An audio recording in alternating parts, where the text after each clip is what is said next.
Twelfth class history most important question भाग 2 question number 21। भारतीय संविधान निर्माण के किन दो प्रशासनिक अधिकारियों का महत्वपूर्ण योगदान रहा है? तो BN राव और SN Mukherjee. Next question, Sindhu घाटी सभ्यता के निवासियों के लिए सेलखड़ी पत्थर की क्या उपादेयता थी? तो इससे ये सेलखड़ी पत्थर मोहरे बनाने के काम में आता था। नेक्स्ट क्वेश्चन है, 1920 के दशक में भारत में सांप्रदायिक तनाव के कोई दो कारण लिखिए। तो कोई दो कारण मैंने इसमें लिखे नहीं है ना। नेक्स्ट क्वेश्चन की बात करते हैं, प्रयाग प्रशस्ति की रचना किस भाषा में की गई है? तो संस्कृत भाषा में। किस भाषा में की गई है? संस्कृत भाषा में। वापस देख लें, भारतीय संविधान निर्माण के किन दो प्रशासनिक अधिकारियों का महत्वपूर्ण योगदान रहा है? तो वो थे BN राव और SN मुखर्जी। सिंधु घाटी सभ्यता के निवासियों के लिए सेलखड़ी पत्थर की क्या उपादेयता थी? तो मोहर बनाने के काम में आता था सेलखड़ी पत्थर। नेक्स्ट, प्रयाग प्रशस्ति की रचना किस भाषा में की गई है? तो संस्कृत भाषा में की गई है। नेक्स्ट क्वेश्चन की बात करते हैं, नैनार कौन थे? तो शैव संत। जो भी शैव संत थे वो नैनार कहलाते थे, और आलवार संत सब विष्णु संत कहलाते थे। आलवार जो भी थे। तालिकोट के युद्ध का एक अन्य नाम क्या है?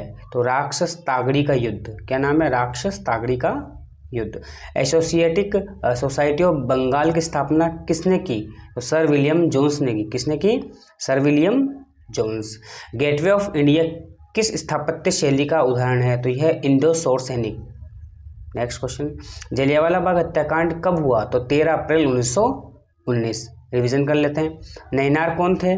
तो शैव संत नैनार थे।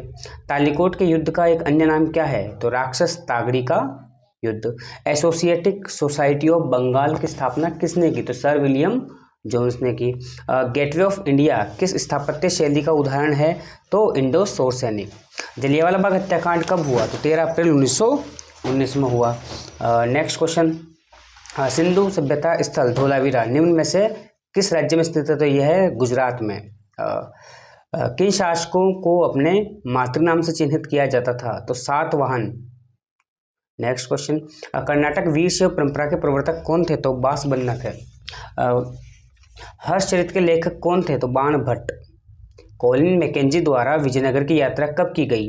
1800 सन में। वापस देख लेते हैं, सिंधु सभ्यता का स्थल धोलावीरा किस जगह किस राज्य में है? तो गुजरात में। किन शासकों को मातृनाम से चिन्हित किया जाता था? तो सातवाहन। कर्नाटक के वीर शैव परंपरा के प्रवर्तक कौन थे? तो बासबन्ना थे। हर्षचरित के लेखक बाण भट्ट। कॉलिन मैकेंजी द्वारा विजयनगर की यात्रा कब की गई? तो 1800 ईस्वी के अंदर। नेक्स्ट क्वेश्चन, विजयनगर के शासक निम्नलिखित में से क्या कहा जाता था? तो विजयनगर के शासकों को राय कहा जाता था। अफ्रीका व स्पेन से कौन सी फसल पहुंची? तो मक्का। मक्का फसल कहाँ से आई है? अफ्रीका व स्पेन से। मुगल काल का रज्मनामा किस भारतीय ग्रंथ का अनुवाद है? तो महाभारत का। महाभारत का एक अनुवाद मुगल काल में क्या किया गया? रज्मनामा नाम से। 1857 के आंदोलन में झांसी का नेतृत्व किसने किया? तो रानी लक्ष्मीबाई ने किया। किसने किया? रानी लक्ष्मीबाई। वापस रिवीजन करते हैं, विजयनगर के शासकों को निम्नलिखित में से किस नाम से जाना जाता था? तो राय नाम से जाना जाता था। अफ्रीका और स्पेन से कौन सी फसल आई भारत? तो मक्का। मुगल काल में रज्मनामा किस ग्रंथ का भाग है? तो महाभारत का। 1857 क्रांति में झांसी का नेतृत्व किसने किया? रानी लक्ष्मीबाई ने। नेक्स्ट क्वेश्चन की बात करते हैं, संविधान सभा के अध्यक्ष कौन थे? तो राजेंद्र प्रसाद। कौन थे? राजेंद्र प्रसाद। भारतीय संविधान सभा के सामने उद्देश्य प्रस्ताव किसने प्रस्तुत किया? जवाहरलाल नेहरू ने किया। ये था इंपॉर्टेंट क्वेश्चन भाग 2। नेक्स्ट क्वेश्चन में हम आगे 41 से लेकर 60 तक के क्वेश्चन लाएंगे।